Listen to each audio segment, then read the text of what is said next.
नमस्कार, आप देख रहे हैं न्यूज वन इंडिया। मैं हूं आपके साथ कीर्ति बिंदल। गुजरात में पहले चरण की वोटिंग शुरू हो चुकी है और 19 जिलों की 89 सीटों पर वोट शुरू हो चुकी है। शाम 5 बजे तक मतदान होगा। 788 उम्मीदवारों की किस्मत ईवीएम में कैद हो जाएगी।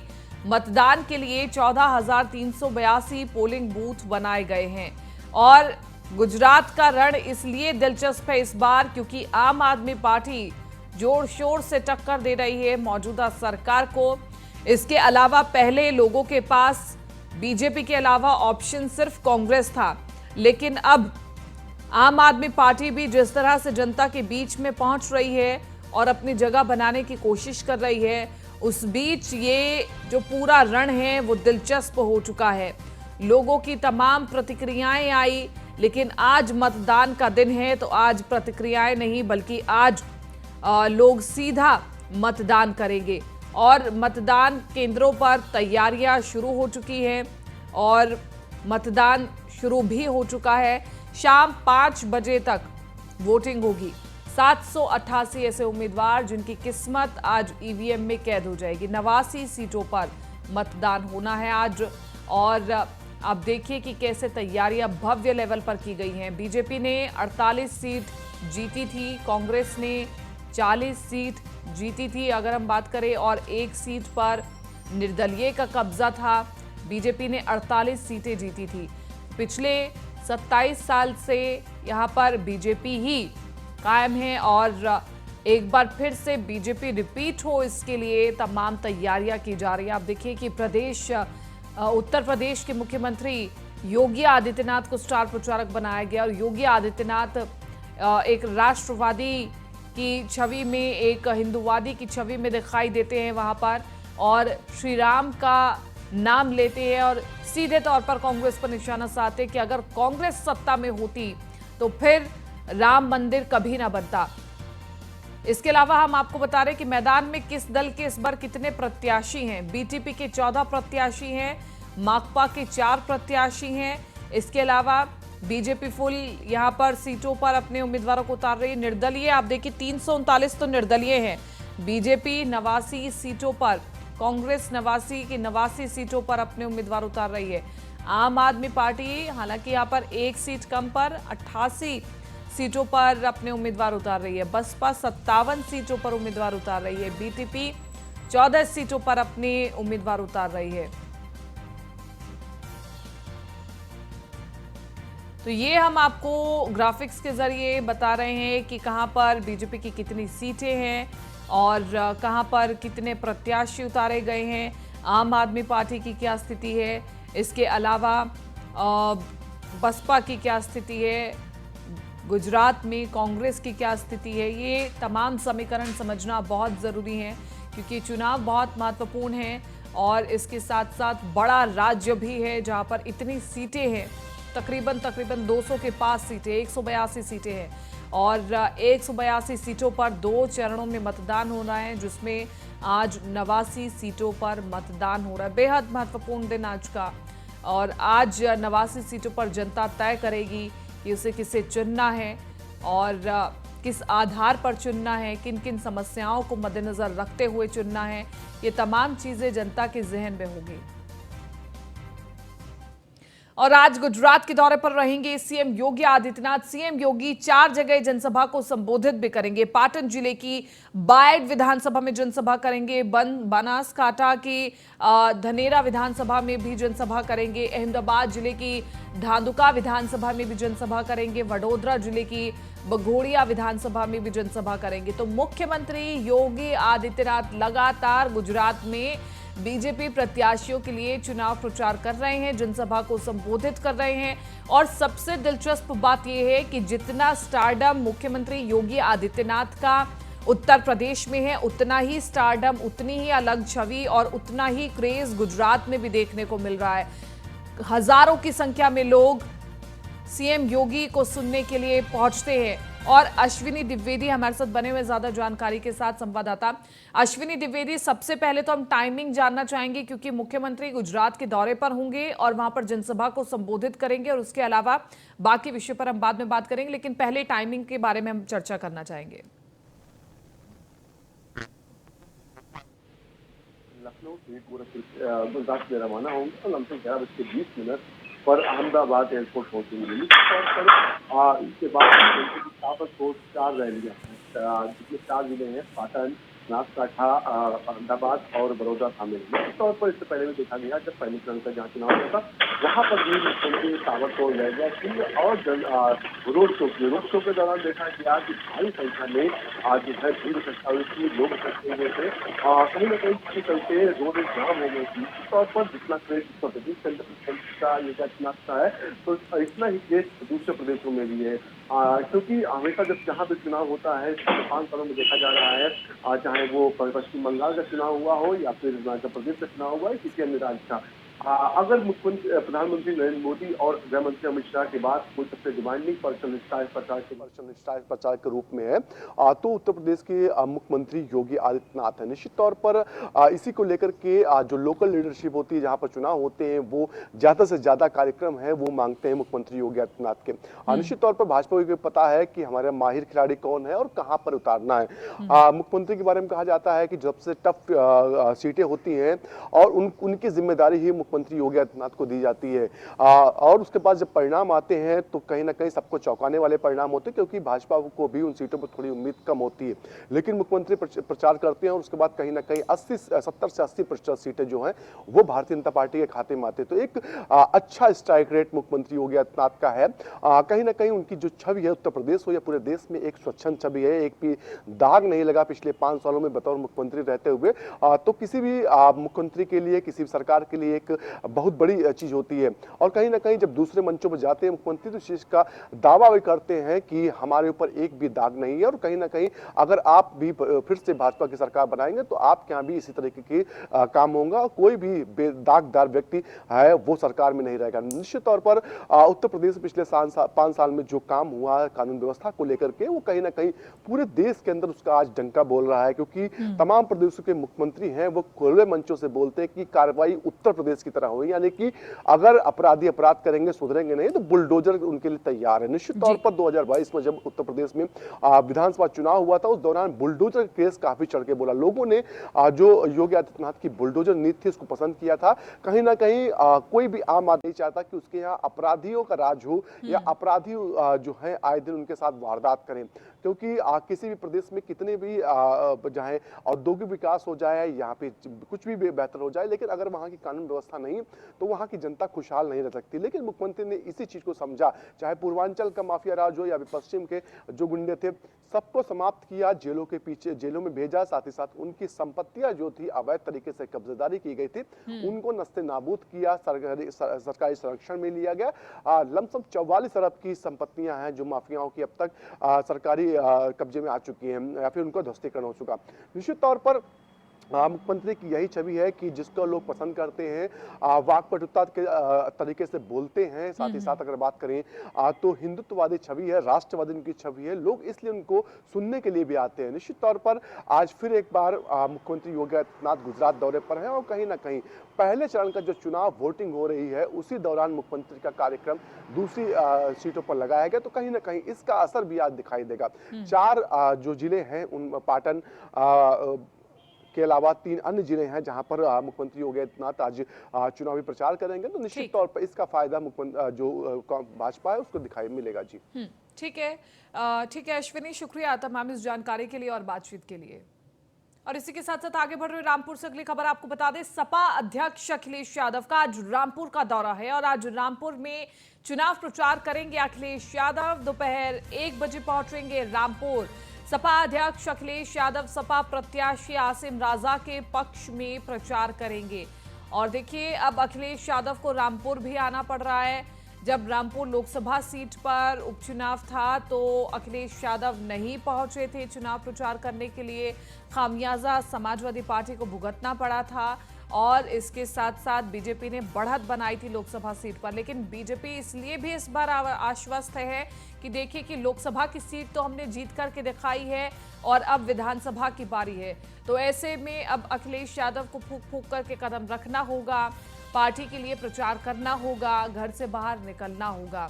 तो तो मैनपुरी में तो लगातार वो प्रचार प्रसार कर ही रहे हैं क्योंकि उनकी खुद धर्मपत्नी वहां पर प्रत्याशी है। लेकिन बड़ी बात यह है कि रामपुर के गढ़ को अभी बचाना है।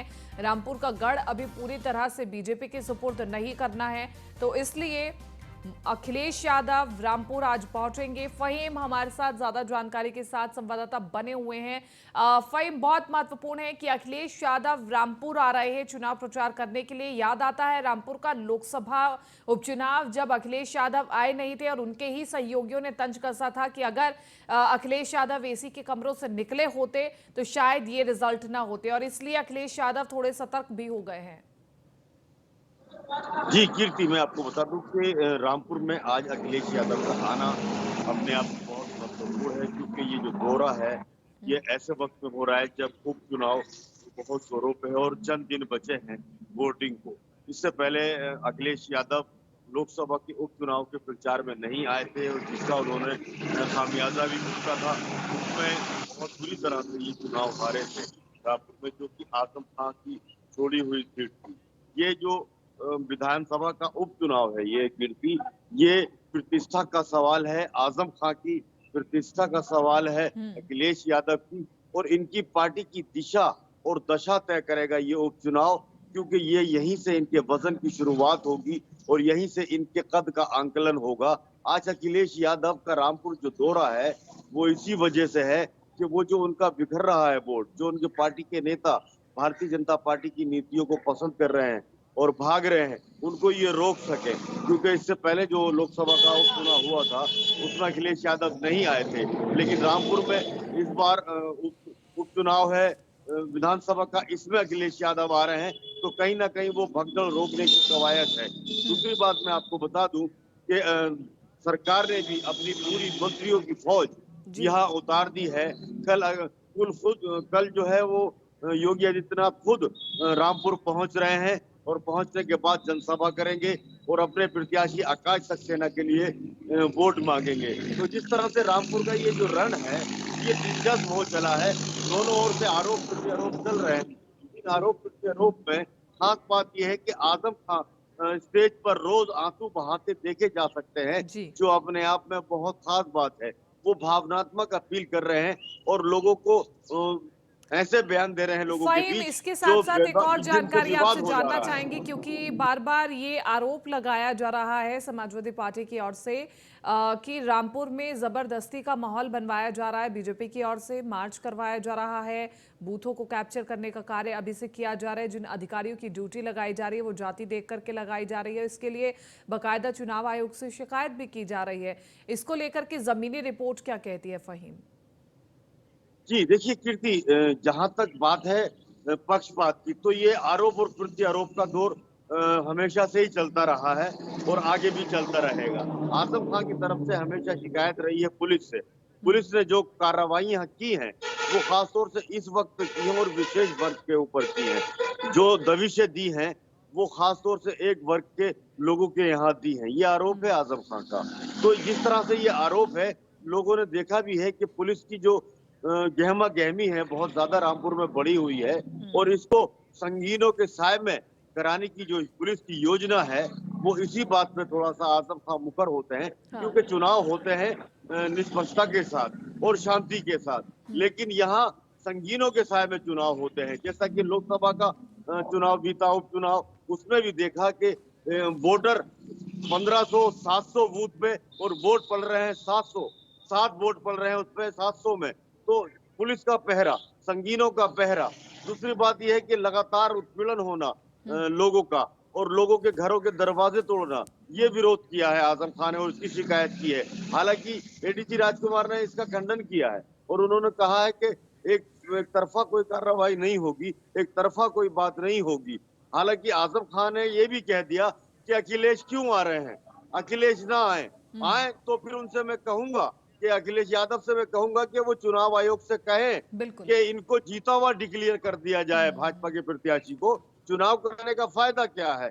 चुनाव कराने का कोई मतलब भी नहीं है। और चुनाव कराई क्यों रहे हैं जब हर चीज में पक्षपात हो रहा है, हर चीज में धांधली हो रही है, और पुलिस जबरदस्ती बहरहाल लोगों को तमाम वोट डालने से भी पार्टियों के अपने रोकेगी। अपने दावे हैं, तमाम पार्टियां अपने अपने हिसाब से आरोप प्रत्यारोप कर रही है, लेकिन उसका प्रभाव जनता पर कितना पड़ेगा ये वक्त बताएगा। फ़हीम, शुक्रिया तमाम इस जानकारी के लिए और बातचीत के लिए। आगे बढ़ रहे बीजेपी प्रदेश अध्यक्ष भूपेंद्र चौधरी का आज मैनपुरी का बेहद खास ये दौरा है, क्योंकि मैनपुरी लोकसभा में चुनाव संचालन समिति की वो बैठक करेंगे और मैनपुरी में आयोजित कई कार्यक्रमों में शिरकत भी करेंगे बीजेपी प्रदेश अध्यक्ष भूपेंद्र चौधरी। मैनपुरी लोकसभा में चुनाव संचालन समिति की बैठक होगी। इसके अलावा मैनपुरी में आयोजित कई कार्यक्रमों में शिरकत करेंगे बीजेपी प्रदेश अध्यक्ष भूपेंद्र चौधरी का मैनपुरी का दौरा है। एक एक करके तमाम बड़े चेहरे मैनपुरी में उतर रहे हैं और मैनपुरी की सीट को हथियाना है, तो बीजेपी के लिए ये आसान तो बिल्कुल भी नहीं होगा। इसलिए मुख्यमंत्री, डिप्टी सीएम, बीजेपी प्रदेश अध्यक्ष, तमाम ये बड़े चेहरे मैनपुरी में पहुंच रहे हैं। अब इटावा से अगली खबर हम आपको बताएं। डिप्टी सीएम केशव प्रसाद मौर्य का आज बेहद महत्वपूर्ण दौरा है। ताखा तहसील के ऊसराहार पहुंचेंगे डिप्टी सीएम केशव प्रसाद मौर्य और डिप्टी सीएम केशव प्रसाद मौर्य दोपहर 12:30 बजे एक जनसभा को संबोधित भी करेंगे। ऊसराहार के रामलीला मैदान में पहुंचेंगे केशव मौर्य। तो जनसभा को संबोधित करने के लिए डिप्टी सीएम पहुंच रहे हैं इटावा और ऊसराहार के रामलीला मैदान में केशव मौर्य पहुंचेंगे। डिप्टी सीएम केशव प्रसाद मौर्य का बेहद महत्वपूर्ण दौरा है। हम तस्वीरें आपको दिखा रहे हैं कि डिप्टी सीएम के आगमन की क्या तैयारियां हैं, कहां से मुख्यमंत्री का काफिला गुजरेगा, कहां से रूट को डाइवर्ट करना है, इसके अलावा जनसभा में किस प्रकार की तैयारियां, ये हम दिखाने की आपको कोशिश कर रहे हैं।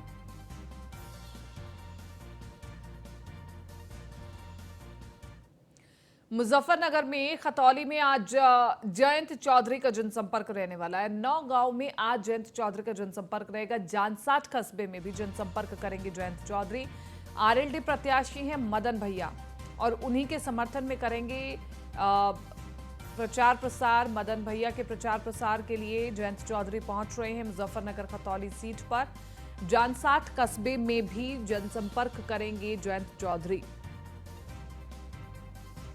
तो तमाम पार्टियां अपने अपने हिसाब से अपने अपने प्रत्याशी का समर्थन कर प्रचार प्रसार कर रही है। हर किसी के अलग अंदाज और अलग वायदे हैं, अलग चर्चा है लोगों के साथ, लेकिन कौन कितना लोगों के बीच में पहुंच रहा है, कौन विकास की बात कर रहा है, बहुत महत्वपूर्ण है।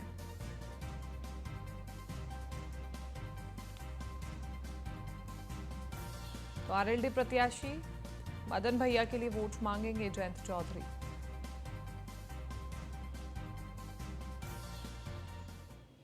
गाजियाबाद से अगली खबर आपको बताएं। पॉश सोसाइटी में बच्चे हादसे का शिकार हो गए। सोसाइटी की लिफ्ट में फंसी 3 मासूम बच्चियां 24 मिनट लिफ्ट से निकलने की कोशिश करते रहे। लिफ्ट में फंसने की घटना से तीनों बच्चियां इतनी सहम गई। 27 लाख खर्च करने के बाद भी बच्चे सुरक्षित नहीं है। लगातार घटनाओं के बावजूद यूपी में कोई लिफ्ट एक्ट नहीं है। जॉनसन लिफ्ट्स कंपनी को मेंटेनेंस चार्ज जाता है। सालाना मेंटेनेंस चार्ज देने पर भी लगातार घटनाएं हो रही हैं। बच्ची के पिता ने मामले की शिकायत दर्ज कराई है। क्रॉसिंग रिपब्लिक की एसोटेक नेक सोसाइटी का पूरा मामला है। तो बड़ी खबर हम आपको बता रहे हैं, जहां पर क्रॉसिंग रिपब्लिक की एक सोसाइटी है जहां पर लिफ्ट खराब हो जाती है। लिफ्ट आधे घंटे के लिए तकरीबन खराब होती है। तीनों बच्चियां उसमें फंस जाती हैं और बच्चियां परेशान हो जाती है कि आखिरकार किया क्या जाए। वो इतनी छोटी कि वो समझ भी ना पाए। और बच्ची के पिता ने हालांकि मामले की शिकायत दर्ज कराई है, लेकिन बड़ा सवाल यही है कि इस शिकायत का फ़र्क कितना पड़ेगा, क्योंकि जिस सोसाइटी की मेंटेनेंस का ठेका जिन कंपनी को जाता है उस कंपनी की क्या जवाबदेही है इस पूरे मामले में, ये भी बड़ा सवाल है। जितेंद्र हमारे साथ बने हुए ज्यादा जानकारी के साथ संवाददाता। जितेंद्र, हम तस्वीरों में देख पा रहे हैं बेहद छोटी बच्चियां हैं, उस स्थिति में भी नहीं है कि वो समझ पाए कि उनके साथ हो क्या रहा है, लेकिन बड़ी बात यह है कि जो इन लिफ्ट्स की मेंटेनेंस को देखता है जो कंपनी, उसकी क्या जवाबदेही है? जी बिल्कुल, देखिए ये पूरा मामला गाजियाबाद के रिपब्लिक क्रॉसिंग का है और यहाँ ये कोई पहला मामला नहीं है, इससे पहले भी अलग अलग सोसाइटियों में इस तरह के हादसे सामने होते आए हैं। खुद गाजियाबाद के विधायक तक फंसे हैं, लेकिन उसके बावजूद भी जो है इस तरह की जो शिकायतें हैं वो दूर होने का नाम नहीं ले रहे हैं। जबकि जो रेजिडेंट्स है उनसे जो है बिल्डिंग मेंटेनेंस के नाम पर एक मोटा खर्च लिया जाता है, हर महीने लिया जाता है, लेकिन उसके बावजूद भी जो है इस तरह की लापरवाहियां सामने आती हैं। और ऐसे ही ये मामला था, और जब बच्चियां ये लिफ्ट में फंसी हुई थी, लगभग 24 मिनट तक ये फंसी रही और बहुत कोशिश की उन्होंने जिस तरह से बच्ची आती है, आप तस्वीरों में देख सकते हैं, जिस तरह से ये कोशिश कर सकते थे वो तमाम कोशिशें की, लेकिन जब ये बाहर निकली तो बच्चों के जो जहन में डर बैठ गया था वो बहुत ज्यादा खतरनाक था। हालांकि मौसम थोड़ा सही था तो इसलिए बच्चों को ज्यादा दिक्कतें नहीं हुई, लेकिन बच्चों में जो डर है वो देखने को मिल रहा है। और यही घटनाएं लगातार होती आई हैं, लेकिन जब तक इन पर कोई बड़ा एक्शन नहीं लिया जाएगा इन जैसी कंपनियों पर, तब तक इस तरह की घटनाएं लगातार सामने आती रहेंगी। जी जितेंद्र, सोसाइटी के मेंटेनेंस सेक्शन ने कुछ कहा इसके बारे में कि कितने वक्त के बाद वो मेंटेनेंस चेक करते हैं लिफ्ट की? जी बिल्कुल, देखिए हमने बात करने की कोशिश की तो वो मीडिया से जो है नजर बताते सामने आए, लेकिन सबसे बड़ी बात ये है कि इस तरह की जो भी बिल्डिंग्स होती हैं और जो भी बिल्डिंग्स में ये जो लिफ्ट लगी होती है, इन पर लगातार तमाम चीजें लिखी होती हैं कि इतने दिन से इतने दिन का मेंटेनेंस होना है, लेकिन ये जो है जो पूरे सोसाइटी के जो RWA होते हैं और तमाम जिनके पास ये फंड पोस्ट है उनके साथ मिलकर इस तरह का भ्रष्टाचार होता है कि इस तरह की जो चीजें हैं उन पर ध्यान नहीं दिया जाता है। जी ठीक है जितेंद्र, शुक्रिया तमाम इस जानकारी के लिए। और अब बुलंदशहर से अगली खबर, पुलिस और बदमाशों में मुठभेड़ हुई। डकैती की घटना में फरार चल रहे दो बदमाशों को पुलिस के साथ मुठभेड़ हुई है। सियाना पुलिस और दोनों बदमाशों के साथ मुठभेड़ हुई। दोनों बदमाश डकैती की घटना में वांछित चल रहे थे। दोनों बदमाशों पर 2 दर्जन से ज्यादा डकैती लूट के मुकदमे भी दर्ज हैं।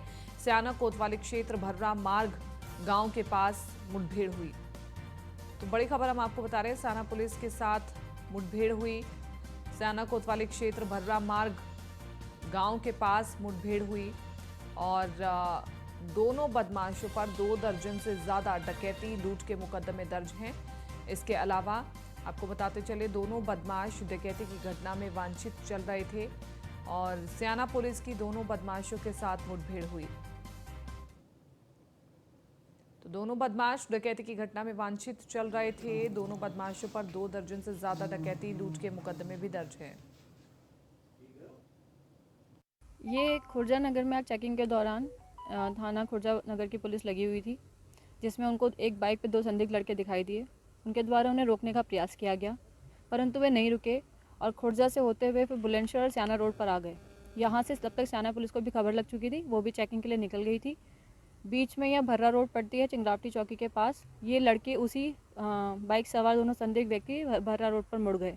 वहाँ पे इन्हें रोकने का प्रयास किया गया, परंतु इन्होंने पुलिस पार्टी पे फायर किया, जिसमें जवाबी फायर में पुलिस ने भी इन पे फायर किया और इनके पैर में गोली लगी है। जो दोनों अभियुक्त हैं, दोनों के पैर में गोली लगी है। इन्हें भी चिकित्सा परीक्षण के लिए भेज दिया गया है। ये खुर्जा अशोक कुमार ज्यादा जानकारी के साथ संवाददाता बने हुए फोन लाइन पर। अशोक, ये पुलिस की बड़ी सफलता है कि 2 बदमाशों को पकड़ लिया गया है। डकैती की घटना में फरार चल रहे थे दोनों बदमाश। बिल्कुल कृतिका, आपको बता दूं, बुलंदशहर के खुर्जा नगर से डकैती लूट की वारदात को अंजाम देते थे, जिसमें फरार चले थे और खुर्जा पुलिस लगातार इन पर पीछे से दबिश डाल रही थी, जिसमें ये सियाना एरिया में बड़ी घटना को अंजाम देने के लिए आए हुए थे, जिसके चलते बड़ी सफलता मिली है।